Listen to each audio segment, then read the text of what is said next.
네, CDC 4강 말씀의 능력을 이 시간 여러분과 함께할 하늘 공동체 섬기고 있는 배행삼 목사라고 합니다. 오늘 말씀의 능력을 함께 이야기하기에 앞서 우리가 평소에 우리가 가지고 있는 생각과 그 다음에 또 우리가 품고 있는 마음에 대해서 먼저 1강에서 이야기를 하고요. 그 다음에 그러면 도대체 말씀이 이야기하는 그런 말씀의 능력이 무엇인가에 대해서 또 여러분과 함께 나누고자 합니다. 우리가 하나님의 마음과 같으면 참 좋을 텐데 우리의 마음은 하나님의 마음과 너무 다르다는 것을 우리의 신앙생활을 통해서 너무나 많이 알고 또 느끼고 있죠.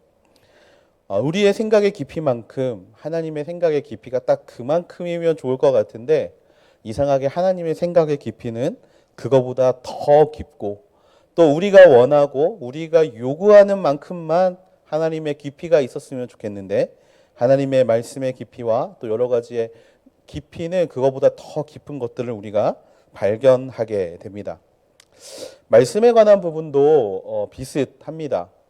이상하리 많지 우리가 원하는 말씀의 요구치와 또 우리가 원하는 이 말씀의 깊이보다 하나님은 말씀으로 더욱 우리에게 깊은 곳으로 내려가라고 말씀하시고 네가 생각하는 게 전부가 아니라고 우리에게 말씀해주고 계시다라는 것이죠. 그런 의미에서 우리의 생각, 우리의 말씀에 대한 우리의 생각의 깊이가 얼마나 얕은지 먼저 사단의 시험을 통해서 우리의 생각의 깊이를 한번 여러분들과 나누고 싶습니다. 마태복음 4장에 보면요, 예수님이 시험당하는 장면이 나옵니다. 얼마 전에 주일 예배 때 이것으로 말씀을 우리가 함께 듣기도 했는데요. 마태복음 4장에 나오는 예수님이 시험당하는 장면에서 그 사단의 시험은 정확히 말하면 우리의 생각들을 보여주고 있다라는 것입니다. 우리가 말씀에 대해서 어떻게 생각하는지 사단은 바로 그 부분을 공격하고 있다라는 것을 우리가 보면서 오늘 말씀을 함께 읽어보면 좋겠습니다. 먼저 읽어주실 말씀은요, 마태복음 4장 1절부터 4절까지 말씀입니다. 마태복음 4장 1절부터 4절까지 말씀. 그 후 예수께서 성령에 이끌려 광야로 가셔서 마귀에게 시험을 받으셨습니다. 40일 밤낮을 금식하신 후에 예수께서 배가 고프셨습니다. 시험하는 자가 예수께 다가와 말했습니다.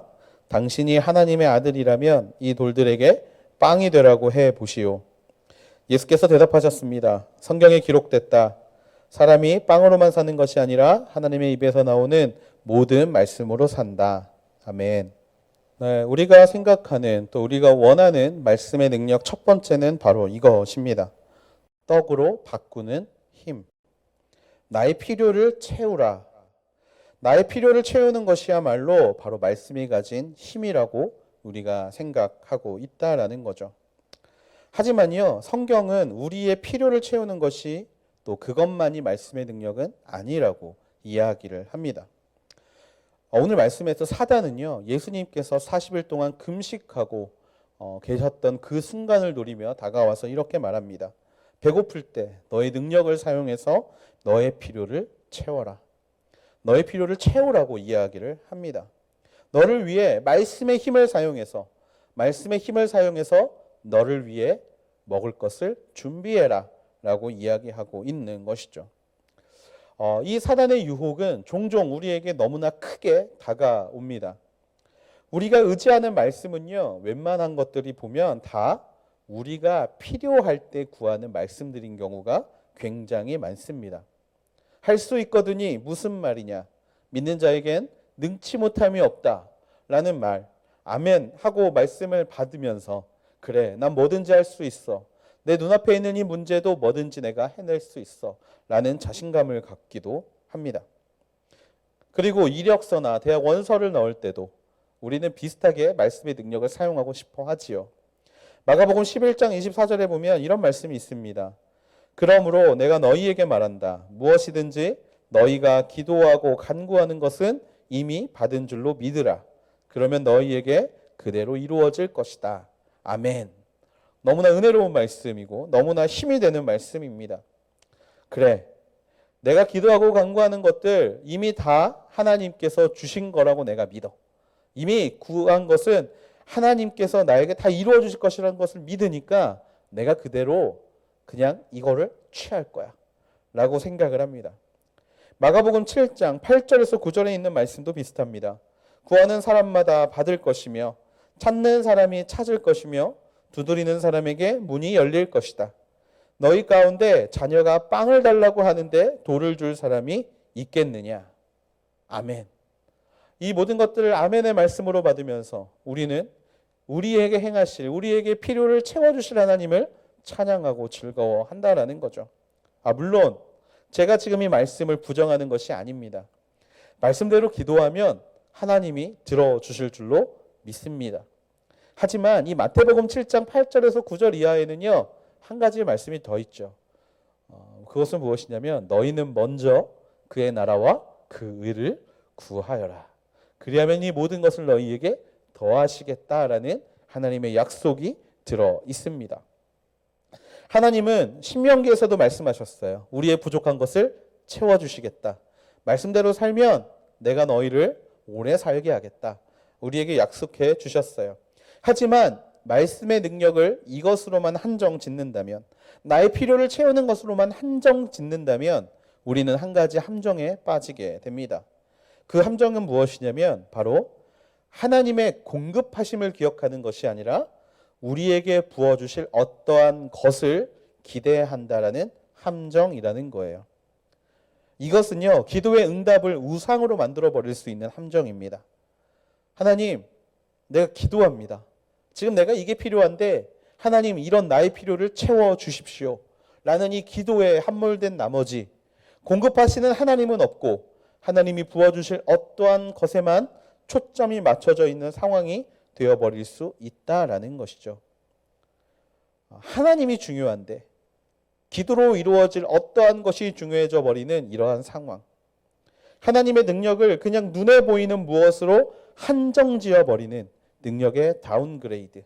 말씀의 능력을 한정지어 버리는 이런 오류에 우리가 빠질 수 있다라는 것입니다. 예수님께서 이게 말씀의 능력의 전부였다면 예수님은 분명히 사단이 이야기했을 때 돌을 떡으로 바꾸셨을 겁니다. 하지만 예수님은 그렇게 하지 않으셨다라는 것이 중요합니다. 왜 그렇지 않으셨을까요? 공급하시는 하나님을 믿으셨기 때문입니다. 이 공급하시는 하나님을 더욱더 깊이 알아갈 수 있는 우리 모두가 되기를 주님의 이름으로 축복합니다.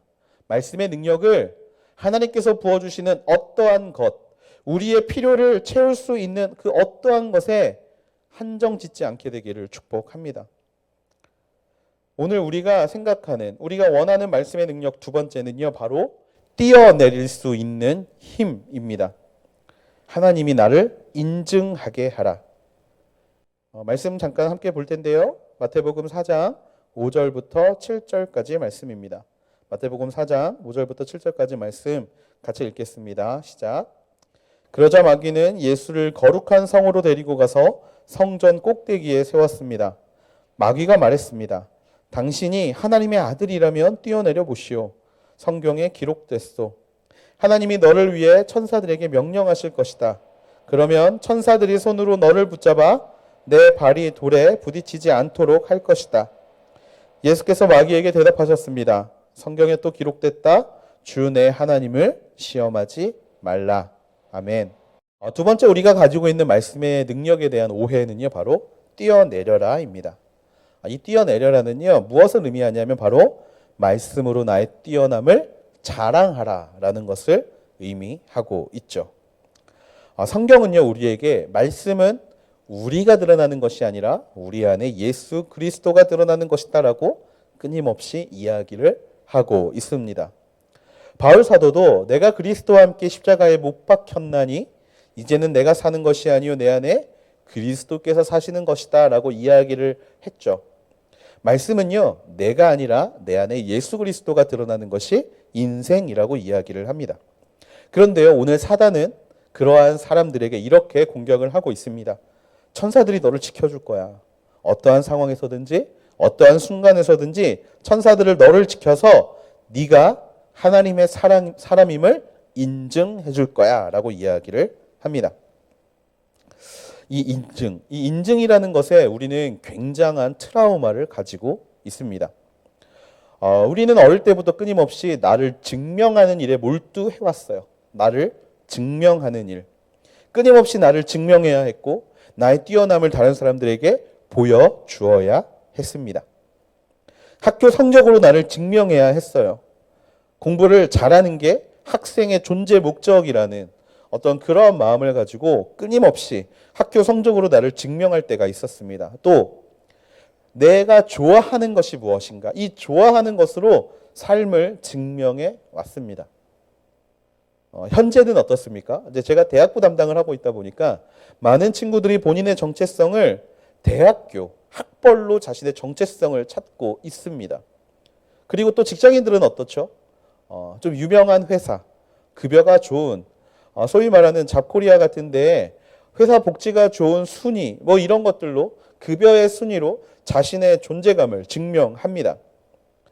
그럴 때마다 우리 스스로는 자랑스러울 때가 있어요. 예를 들면 이제 명절이나 이럴 때 시골에 갔는데 이제 우리의 친척들이 자신들의 그러니까 나의 친척들, 나의 그 사촌 동생들을 데리고 이런 말을 합니다.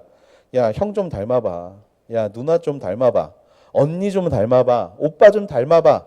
이런 이야기를 할 때 우리는 은근히 뿌듯해지죠. 아, 괜찮아. 너도 할 수 있어. 라는 웃으면서 그런 이야기를, 격려의 말을 우리는 이야기를 합니다.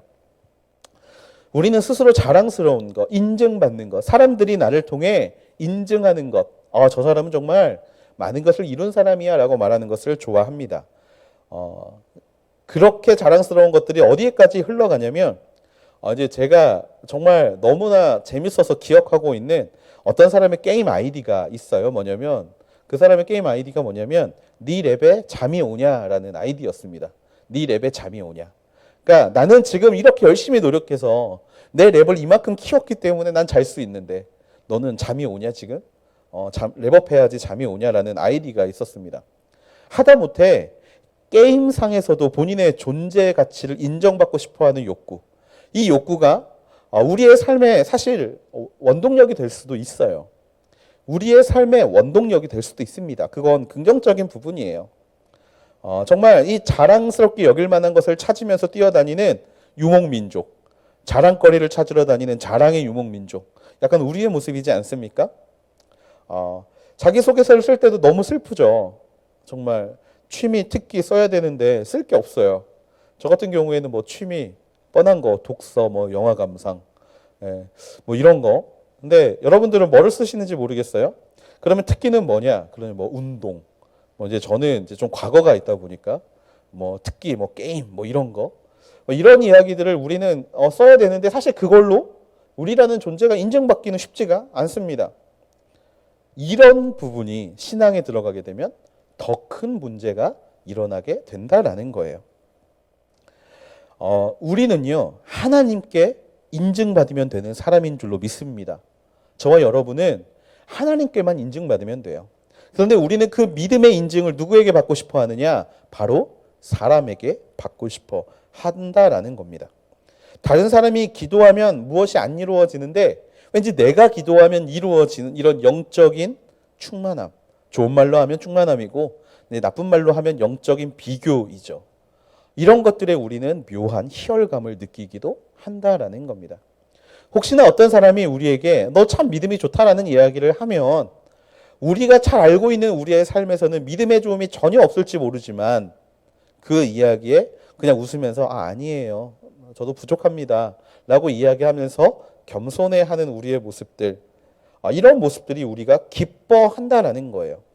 하지만요, 말씀을 많이 읽고 아는 것이 많고 성경적 지식이 많다라고 해서 그것을 가지고 세상에 인증받으려는 모습이 우리 안에는 없어야 한다라는 겁니다.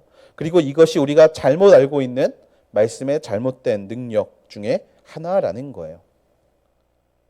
사도 바울은요, 말씀을 알면 알수록 스스로가 죄인 중에 괴수가 되어 간다라고 이야기를 합니다. 믿음이 깊어지면 깊어질수록 더욱더 낮아지고 겸손해질 수밖에 없는 것이 바로 이 시대를 살아가는 크리스천의 법칙이라고 이야기를 해주고 있는데 우리는요, 인증받고 싶어서, 인정받고 싶어서, 우리 안에 있는 것을 말씀을 가지고 자랑하고 싶어하는 마음들이 있다라는 겁니다. 옛날에도 그런 사람들이 있었어요. 옛날에도 그런 사람들이 있었습니다. 이 사람들의 인정의 욕구는 지금의 우리보다 조금 더 높았습니다. 그러다 보니까 구별되어지고 자기들끼리의 모임을 즐거워하고 스스로가 가지고 있는 말씀의 역량을 다른 사람들에게 보여주기 좋아하는 자들이 있었죠. 우리가 너무나 잘 알고 있는 바리새인이라는 사람들이 바로 그 족속들입니다. 구별됨, 말씀으로 구별됨, 자기들끼리 율법 지키는 것을 경쟁했던 사람, 그런 사람들의 욕심이 오늘을 살고 있는 저와 여러분에게 없다라고 이야기할 수 있는지 우리가 한번 생각해 보면 좋을 것 같습니다. 하지만요, 말씀은 나의 영적 교만을 키우기 위한 도구가 아닙니다. 사람에게 인정받고 싶어서 읽는 것도 아니고요.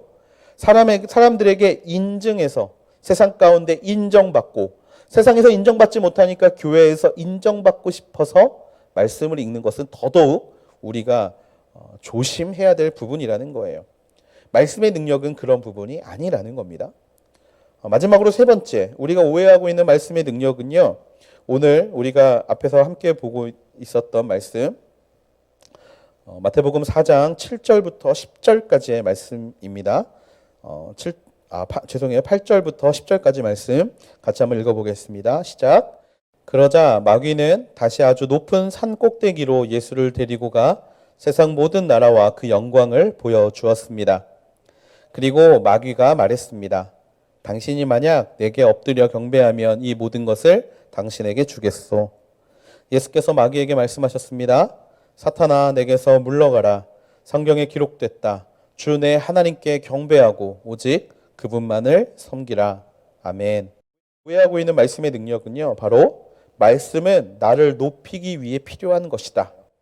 사단이 공격하고 있는 우리의 마음의 핵심은 무엇입니까? 경배해라. 나에게 경배하면 천하의 모든 것을 주겠다라는 거예요. 동일하게 우리가 말씀의 능력으로 우리는 우리의 신분을 바꾸고 싶어 합니다. 우리의 위치를 바꾸고 싶어 합니다. 세상이 말하는 그 영광의 자리에 우리가 들어가고 싶어 한다라는 거죠.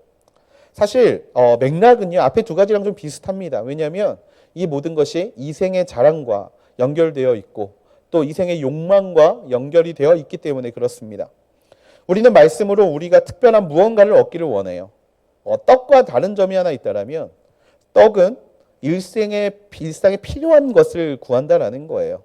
여자친구를 구한다든지 아니면 그냥 대학교 입시 합격을 구한다든지 이런 부분에 대한 일상적인 부분에 대한 기도의 제목이라면 말씀의 능력이라면 오늘 지금 함께 보고 있는 이 절하라에 대한 말씀은요, 어떤 것이냐면 바로 영광을 의미하는 것입니다. 영광. 우리가 꿈꾸는 무언가, 우리가 추구하던 무언가가 되기를 원한다라는 거예요. 우리들은요, 하나님 앞에 더 원이 되고 싶어 합니다. 근데 그 더원이 나도 더원이고 이 사람도 더원이고 저 사람도 더원이고 이렇게 그 한 사람이 되기를 원하는 게 아니라 나만 더원이 되기를 원해요. 사랑을 절대적인 것이 아니라 상대적인 것이라고 생각하면서 하나님의 그 사랑을 나만 누리기를 원하고 나만 그 사랑 안에 거하기를 원하는 욕심이 우리 안에 있습니다. 그러다 보니까 우리가 부러워하는 사람들이 성경에 나와요. 바로 요셉 같은 사람, 다니엘 같은 사람, 다윗 같은 사람. 그래서 이런 사람들을 가지고 우리가 기도를 참 많이 하지 않습니까? 내게도 저 사람과 같은 것을 허락해 주시라고. 저도 마찬가지예요. 저도 이제 회사 생활을 할 때 저도 하나님 앞에 기도했던 게 뭐였냐면, 하나님, 요셉이 30살에 영향력을 발휘했던 총리가 되었으니까 저도 30살에 하나님 앞에 영향력을 발휘할 수 있는 사람이 되면 좋겠습니다. 라는 어떤 그런, 정말 지금 생각해보면 조금 욕심 가득한 기도를 하나님 앞에 올렸던 적이 있어요. 그리고 실제로 30살 후반에 하나님이 불러주시는 자리 가운데 사역을 시작했다라는 이런 이야기가 있긴 하지만 우리 모두가 똑같습니다. 요셉을 꿈꾸고 다니엘을 꿈꾸고 다윗을 꿈꿉니다. 은근히 우리는 호세와 같은 사람이 되고 싶어 하진 않아요. 호세와 같은 사람, 그런 어떤 신앙의 아픔을 경험하는 사람은 되고 싶어 하지 않습니다. 왠지 말씀을 읽으면 그런 영광이 우리에게 주어질 것 같다라는 생각, 그리고 그것을 바라는 우리의 마음이 우리 안에 있다라는 거예요. 아무것도 없는 내가 무언가 있어 보이는 그 영광을 추구하는 자리까지 말씀이 나를 이끌어 줄 것만 같은 그런 환상과 또 그런 즐거움. 여러분, 근데 이거는요, 사실 복권을 사는 심리와 조금 비슷하다라고 생각합니다. 복권이 그렇잖아요. 1억 천금을 통해서 지금 어떻게 보면 아무것도 없고 빈곤한 나의 인생을 하나님께서 뭐 허락하셨든 그렇지 않든 무언가 풍요의 자리로 이끌어주는 사다리 같은 느낌. 말씀을 읽을 때도 그런 느낌이 우리 안에 있다라는 겁니다. 더 높은 명예의 영광으로 인도해 줄 것 같은.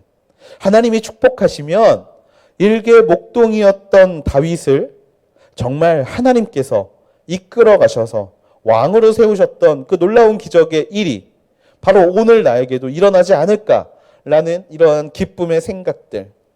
하지만 말씀의 능력은 꼭 그것을 이야기하고 있지 않다라는 겁니다. 세 가지를 우리가 함께 보았는데요. 떡의 말씀, 바로 나의 필요를 채우는 것이 말씀이 능력이다라는 우리의 욕구. 또 뛰어내려라라는 말씀, 말씀으로 하나님께 인정받고 사람들에게 인정받아라라는 이 말씀의 욕구. 그리고 마지막 세 번째로 나를 높이기 위해 이 말씀을 정말 이 말씀이 나를 이끌어줄 저 높은 것을 기대하는 마음으로 그 영광을 바라는 이 마음들이 오늘 사단의 이 영적 공격을 통하여서 우리가 가지고 있는 말씀의 능력이 이러한 부분이구나라는 것을 깨닫게 합니다. 여러분 어떠십니까? 제가 사실 이게 강의를 하다 보니까 조금 극단적으로 말을 했을 수도 있습니다. 이렇게 좀 극단적일수록 대비가 잘 되기 때문에. 하지만 이 부분에 대해서 우리가 자유롭다라고 말할 수는 없을 것 같아요. 저는 준비를 하면서 제가 이런 사람이구나라는 것을 좀 느꼈습니다. 여러분은 어떠십니까? 여러분의 말씀을 읽는 이유가 왠지 말씀을 읽으면 내 필요를 하나님이 채워주실 것 같아서, 혹은 왠지 말씀을 읽으면 하나님이 내 믿음을 인정해 주셔서 내가 이 말씀을 읽음으로 인하여 다른 사람들에게 인정받을 수 있지 않을까 하는 생각, 또 혹은 정말 이 말씀을 읽으면 이 경건한 생활을 하면 하나님이 나를 높은 곳으로 이끌어주지 않을까라는 생각, 혹시 이런 생각들로 여러분 지금 말씀을 대하고 계시진 않습니까? 그런데 이런 잘못된 생각들이 말씀과 우리를 멀어지게 하고 있다는 것 또한 우리는 기억해야 합니다. 왜냐하면 분명히 이것들을 바라고 말씀을 읽는데 이상하리 많지 하나님은 하나님의 때에 그 일을 하는 걸 즐거워하시고 약간 우리의 때와 우리의 타이밍을 별로 돌봐주지 않으시는 것 같은 느낌이 들거든요. 그러니까 말씀을 읽으면 떡이 나와야 되는데 떡이 나오지 않으니까 말씀과 멀어지는 겁니다. 그리고 말씀을 읽으면 왠지 우리가 준비하는 것들이 잘 이루어져서 그 영광스러운 자리 가운데 내가 가야 되는데 이상하게 그게 잘 되지 않으니까 말씀에 대한 흥미가 떨어지게 되는 것이죠. 그래서 이제 다음 준비된 2강에서는 여러분들에게 그러면 진짜 말씀의 능력이 무엇인가를 함께 나누고자 합니다. 여기서 잠깐 우리 물 먹는 시간, 잠깐 쉬는 시간 갖고요. 곧바로 이어서 다음 강의로 이어가도록 하겠습니다. 잠깐 쉴게요. 감사합니다.